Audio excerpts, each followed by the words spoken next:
প্রতিদিন আমি ভাবি যে না আজকে থেকে আমি ডেইলি ব্লগ অবশ্যই করবো। সকালবেলা থেকে উঠে আমি কি করি না করি, রিশান্তকে নিয়ে কিভাবে দিন কাটে।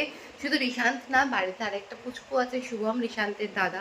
তো দুই ভাই মিলে কি করে না করে তাদের সমস্ত কিছু তোমাদের সাথে শেয়ার করব। কিন্তু ভাই, সকালে ঘুম থেকে ওঠা মানে আমার দিন যে কখন শুরু হয়, কারণ কি এখনো রিশান্তকে আমি মানে 2 ঘন্টা পর পরে ফিট করাতে হয়। ও এখনো অব্দি অতটা আর কি মানে বয়সের দিক থেকে বলতে পারো, বাট ম্যাচুরিটির দিক থেকে ওর অতটা আসেনি। তো সেই কারণে এখনো অব্দি ওকে ও একবারে খুব একটা বেশি ফিট নিতে, এমনিতেও একেবারে অতটা বেশি ফিট নিতে পারে না।